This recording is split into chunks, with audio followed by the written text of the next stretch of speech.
Hello అండి. Welcome back to my channel. నేను మీ smiley సంతోషిరావు. ఎలా ఉన్నారు అందరూ? బాగున్నారా? నేనైతే చాలా బాగున్నాను. సో, అందరూ సంక్రాంతి బాగా జరుపుకున్నారా? నేనైతే బాగా జరుపుకున్నాను. బాగా ఎంజాయ్ చేశాను. మా ఊరు వెళ్ళాను. చాలా హ్యాపీగా అయిపోయింది. పల్లెటూరులో సంక్రాంతి చాలా బాగుంటుందండి. అండ్ నెక్స్ట్ వచ్చేసి ఈరోజు నేను స్మార్ట్ బజార్‌కి వచ్చేసాను. సో, ఇక్కడ ఏమేమి తీసుకున్నాననేది వీడియో లాస్ట్‌లో చూపిస్తాను. సో, మా పిల్లలు ఈరోజు tomato rice and chicken pakodi చేయమని చెప్పారు. ఇంకా వెళ్ళే దారిలో చికెన్ కొనుక్కొని ఇంటికి వెళ్ళా అనమాట. టైం వచ్చేసి 8:30 అయిపోయింది. సో, ఇప్పుడొచ్చేసి నేను 2 గ్లాసెస్ రైస్ తీసుకున్నాను.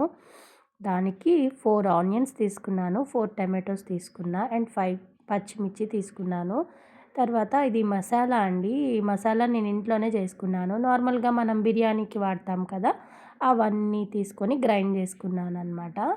లవంగిలు, యాలకులు ఇలా అన్నీ తీసుకొని గ్రైండ్ చేసుకున్నాననమాట. ఇది ప్రతి నాన్ వెజ్ కర్రీలో వేసుకుంటే చాలా టేస్టీగా ఉంటుంది. అండ్ నెక్స్ట్ వచ్చేసి జింజర్ పేస్ట్. ఇది కూడా నేనే చేశాననమాట ఇంట్లో. ఇది అల్లం, వెల్లుల్లి, జీలకర్ర, ధనియాలు వేసి చేశాను. అండ్ సో, ఫైనల్‌గా మా టమాటో రైస్ అయితే అయిపోయింది. ఇది ఎలా చేసుకున్నానంటే ఫస్ట్ అయితే టమాటో అండ్ ఆనియన్స్, పచ్చిమిర్చి అన్నీ ఫ్రై అయ్యాక అల్లం వెల్లుల్లి పేస్ట్ వేసుకొని 2 గ్లాసెస్ రైస్‌కి 4 గ్లాసెస్ వాటర్ వేసి 3 విజిల్స్ వచ్చాక ఆఫ్ చేసేయడమే. చాలా టేస్టీగా అయితే ఉంది. మా పిల్లలైతే ఇష్టంగా తిన్నారు అండ్ చాలా బాగుంది. మీరు కూడా డెఫినెట్‌గా ట్రై చేయండి. ఎలా వచ్చింది అనేది కామెంట్ చేయండి. అండ్ నెక్స్ట్ వచ్చేసి నేను ఇంకా చికెన్‌కి కూడా అన్నీ ప్రిపేర్ చేసుకున్నాను. సో, ఫస్ట్ అయితే చికెన్ నీట్‌గా వాష్ చేసుకున్నాననమాట. ఫస్ట్ నీట్‌గా వాష్ చేసుకొని తర్వాత దీంట్లో సాల్ట్, పసుపు, కారం, మసాలా, శనగపిండి, కార్న్‌ఫ్లోర్ వేసుకొని బాగా కలుపుకున్నాను. ఇలా పీసెస్‌కి నీట్‌గా పట్టేటట్టు నీట్‌గా కలుపుకొని ఒక 2 అవర్స్ సైడ్‌కి ఉంచుకోవాలి. తర్వాత ఆయిల్ హీట్ ఎక్కాక ఫ్రై చేసేసుకోవడమే.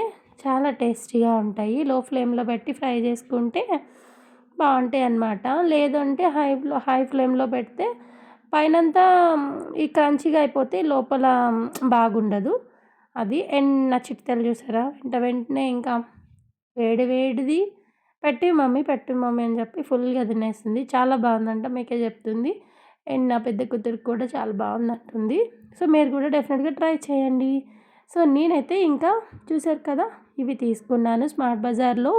సో, నేనైతే వీక్లీ వన్స్ బయటికి వెళ్తూనే ఉంటాను. అందుకని అన్నీ ఒకేసారి అయితే తీసుకోను. ఏదైతే ఇంపార్టెంట్ అనేది మాత్రమే తీసుకుంటాను. ఎక్కువైతే తీసుకోను. రీజనబుల్ కాస్ట్ ఉంది అంటేనే తీసుకుంటా అనమాట. And thank you for watching. నా వీడియో చూస్తున్న వాళ్ళందరికీ, అలాగే నన్ను సపోర్ట్ చేస్తున్న వాళ్ళందరికీ థ్యాంక్ యూ సో మచ్ అండి. ఇంకా మంచి మంచి వీడియోస్ పెడుతూనే ఉంటాను. ప్లీజ్ మీ సపోర్ట్ నాకు కావాలి. ఇలానే సపోర్ట్ చేస్తూ ఉండండి. వీడియో నచ్చితే ఒక చిన్న లైక్ అయితే చేయడం అస్సలు మర్చిపోవద్దు. Thank you for watching. Please subscribe my channel. Bye.